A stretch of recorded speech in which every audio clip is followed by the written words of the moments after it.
ईश्वर को समझने के लिए हमें एकता को समझना होगा।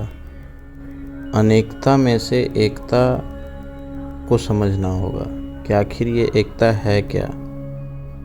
हम सब कोई एक कैसे हैं, उस मूल तत्व से कैसे निकले हैं और उसके अंश कैसे हैं। जो परमात्म तत्व है वो सबके अंदर है और हम लोग एक दूसरे को विभिन्न तरीके से देखते हैं कि ये अलग है, ये अलग है, और यही हमारी बुराई है, यही हमें पीछे खींच देती है।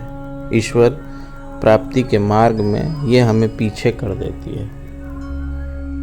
तो अब समझना ये है कि ईश्वर की प्राप्ति के लिए इस अनेकता को एकता में कैसे बदला जाए, तब्दील कैसा किया जाए।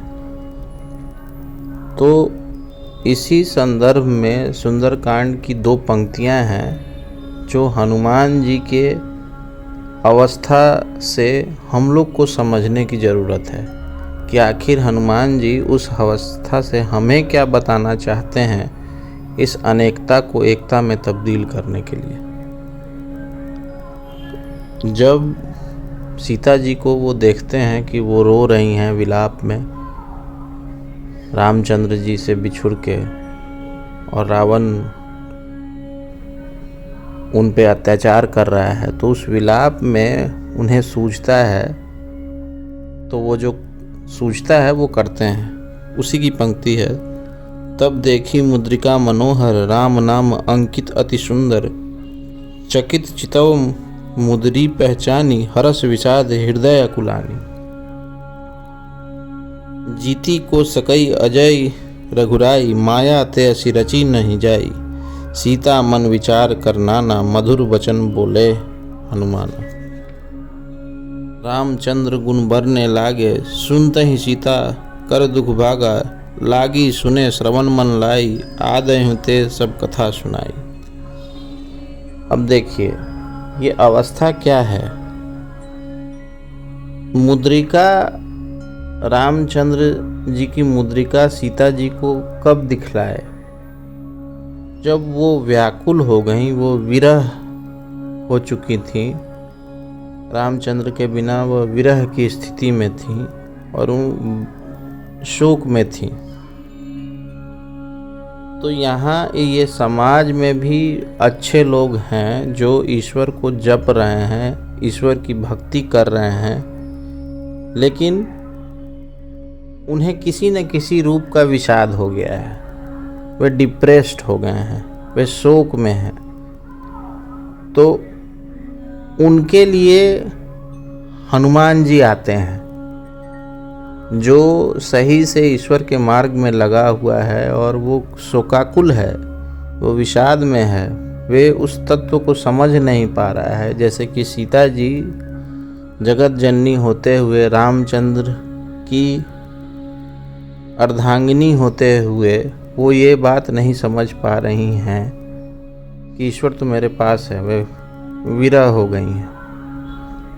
तो क्या था यहाँ, जो वो ईश्वर का आदेश था, उस आदेश का पालन हम अगर नहीं करते होते हैं तब हम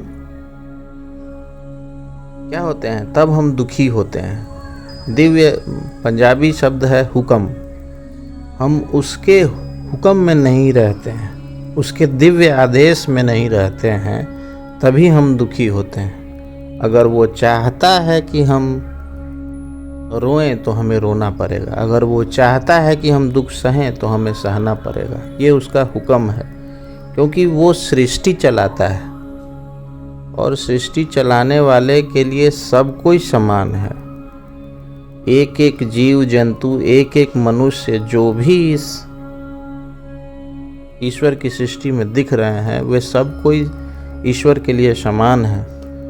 वे सब का कल्याण करता है, वो सब को इस तत्व की जानकारी देना चाहते हैं कि आखिर ये ईश तत्व क्या है, परमात्म तत्व क्या है।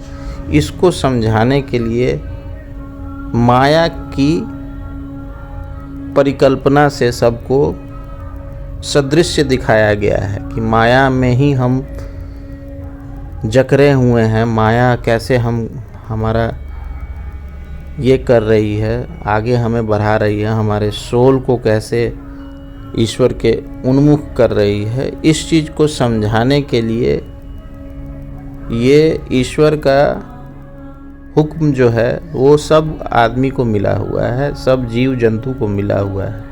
उसके आदेश पे ही हम रह रहे हैं, तो उसके आदेश के अनुसार हमें चलना पड़ेगा। ये जिसे हम विधि का विधान कहते हैं कि आज सुख आया तो दुख आया, तो आज कोई समस्या आए, कोई अड़चन आ गया, आज गम हो गया, आज सुख हो गया, बहुत तरीके की कठिनाइयाँ आ गईं, बहुत तरह की विषमताएं आ गईं, एक साथ बहुत तरह की खुशियाँ आ गईं। तो ये सब चीज़ हमारे सोल को एलिवेटेड करने के लिए, उस परमात्म तत्व तक पहुंचाने के लिए है। तो ये अनेकता हमें दिखता रहता है, हमें महसूस होता रहता है। क्यों? क्योंकि माया का जाल ऐसा है जिससे कोई भी वंचित नहीं है, चाहे वो साधु संत ही क्यों ना हो, और चाहे वो कोई दुष्ट, इस मनुष्य जाति का कोई दुष्ट व्यक्ति ही क्यों ना हो, वो सब कोई उस माया में स्थापित हैं और माया ही उन्हें ईश्वर से दूर करती है। तो माया शोकाकुल करती है, विषाद में लाती है। और इस बात को हनुमान जी ने गहरे तौर से समझने का कोशिश किया कि भाई सब चीज़ है, लेकिन फिर दुख क्यों है। तो उन्हें समझ में आया कि मैं भी असमर्थ हूँ इस चीज़ को समझाने के लिए। तो उन्होंने ईश्वर को समझा कि अरे ईश्वर, मुझे कुछ नहीं समझ में आ रहा है, मैं आपका दिया हुआ अंगूठी प्रस्तुत करता हूँ। अंगूठी देने का मतलब क्या हुआ कि वो राम नाम जो है उसका ही आश्रय लेके मैं बताता हूँ कि उस पर विश्वास करें। वही एक सहारा है, वही एक आश्रय है।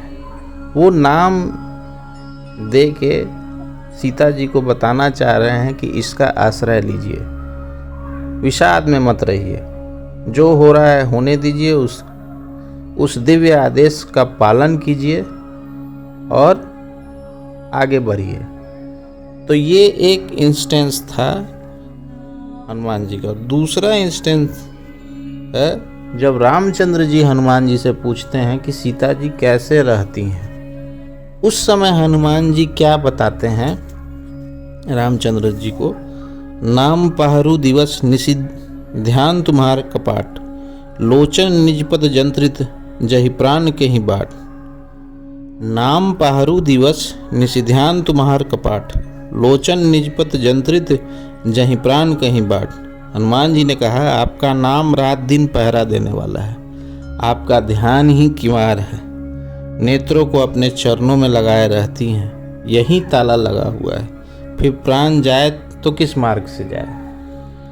अब रामचंद्र जी सीता जी के बारे में पूछ रहे हैं तो हनुमान जी ने लगभग सब बातें कह दी कि कोई आपको जप रहा है, कोई आपका ध्यान कर रहा है और वो किसी चीज़ में अपने को केंद्रित नहीं किए हुए, वो अपने को माया से दूर करने के लिए चरणों में अपने नेत्र को संजीवी हुई हैं, तो उनका प्राण नहीं निकल रहा है, क्योंकि आपका नाम जो है उनका पहरा कर रहा है, ध्यान जो है वो आप तक जोड़ रहा है और उनका माया के प्रति कोई दृष्टि नहीं है।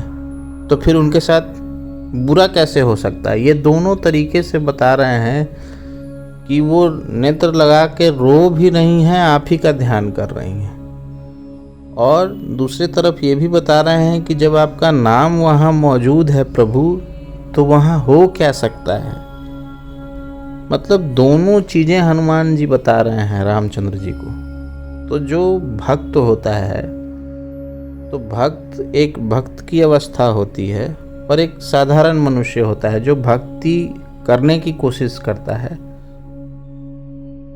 हम लोग साधारण मनुष्य हैं जो भक्ति करने की कोशिश करते हैं, पर हम भक्ति कर नहीं पाते हैं। और जो भक्त होते हैं वे हनुमान की तरह होते हैं। वो हमारी बातों को ईश्वर तक रख देते हैं कि ऐसा करने का प्रयास किया जा रहा है, प्रभु उसे भी आप भक्ति दीजिए, भक्ति का रस दीजिए, ताकि वो इस मार्ग पे आए और इस रहस्य को समझे, आपके नाम का सहारा ले ले, आश्रय ले ले और आपके दिव्य आदेश के अनुसार चलता रहे। तो माया जो है वो सृष्टि के परिचालन के लिए ज़रूरी है। इसमें अच्छा बुरा खराब सब चीज़ होते रहेगा। इसको अपने को उसमें से निकाल के, अपने तत्व को समझ के, अपने को उसमें घटित न होने देने से बचा के, और तब ईश्वर का आश्रय लेके हमें आगे बढ़ना है, ताकि हम उस तत्व तक पहुंच जाएं जिस तत्व के हम अंश हैं। यही हमारा मूल उद्देश्य है। हर जीव जंतु, हर मनुष्य, चाहे जो भी इस सृष्टि में है, वे माया का आश्रय लेके, ईश्वर का सहारा लेके, ईश्वर का आश्रय लेके और माया को यूज़ करके वहाँ तक पहुँचना है हमें। तो इस बात को समझना होगा कि जो भी हो रहा है वो उसका दिव्य आदेश है। उस दिव्य आदेश का पालन करना है जो भी, लेकिन उसको स्मरण करते हुए, उसमें जो आपको अच्छा लगता है, आपको अनेकता में एकता का भाव लाना पड़ेगा। कहने का सेंस, किसी को अलग नहीं देखना पड़ेगा, सब में ईश्वर ही दिखने चाहिए कि हर कोई के अंदर, जीव के अंदर में ईश्वर का तत्व है। तो ईश्वर तत्व जब है तो उस ईश्वर तत्व को हमें अंत तक पकड़ लेना है। चारों तरफ से हमको उसके सिर्फ ईश्वर ही ईश्वर दिखना चाहिए और ईश्वर में ही स्थापित हो जाना है। ये हमारा उद्देश्य होना चाहिए। और ये उद्देश्य को पूर्ण करने के लिए हमें प्रयास करना पड़ेगा। तो प्रयास क्या करना पड़ेगा? उसका नाम का आश्रय लेके, उसके मंत्र का आश्रय लेके, उसके किसी भी स्वरूप का आश्रय लेके, उसको मान के, उसका भजन करके, उसका ध्यान करके, उसका कीर्तन करके, जो भी विधि है वहाँ तक पहुँचना है। यही राम का आश्रय है। और राम के आश्रय में हर वो भक्त जो भक्ति करने का प्रयास शुरू करेगा, तो उसके लिए हनुमान जी किसी न किसी रूप में उसे मिलेंगे और उस चीज़ को समझाएंगे जहाँ पे वो स्टक्ड है, वो किस चीज़ के विषाद में है, क्यों उस दिव्य आदेश के पालन में वो नहीं है। दिव्य आदेश के पालन का एक और मतलब है। दिव्य आदेश का मतलब है कि एक्सेप्टेंस। आप कितने रूप से अपने परिस्थिति को एक्सेप्ट किए हुए हैं, आपने कैसा समर्पण भाव रखा है कि प्रभु जो करा रहे हो, तुम करा रहे हो, मुझे सिर्फ तुम्हें भजना है। ये एक्सेप्टेंस भाव में रहते हुए उस तत्व तक पहुंचना है। तो लोचन निज पद जंत्रित, ध्यान तुम्हार कपाट, नाम पहरू दिवस निशिध्यान तुम्हार कपाट, लोचन निजपद जंत्रित जहीं प्राण कहीं बाट। अब इस रहस्य को समझाने के लिए हनुमान चंद्र जी की ज़रूरत है, ईश्वर को बताने के लिए। वैसे भक्तों की ज़रूरत है। तो हम भक्ति करने का प्रयास करेंगे तभी तो भक्त की श्रेणी में आएंगे। तो ये प्रयास हम शुरू करें और भगवान से कृपा मांगें कि हमें भी हनुमान सदेह रूप में, सदृश्य रूप में, जैसे भी हमें भी प्रेरित करें कि ताकि हम उन तक पहुंच पाएं जहां से हम आए हैं। जिस तत्व के हम हैं उस तत्व को हम समझ पाएं। तो अब इसको समझने के लिए हमें नाम जाप, मंत्र जाप, ईश्वर का सहारा और सबसे इम्पोर्टेंट उसके दिव्य आदेश का पालन, उसके हुक्म में रहने का कोशिश करना होगा। वही हुक्म में रहते हुए हम अनेकता को एकता में तब्दील कर सकते हैं और ईश्वर की सानिध्य प्राप्त कर सकते हैं।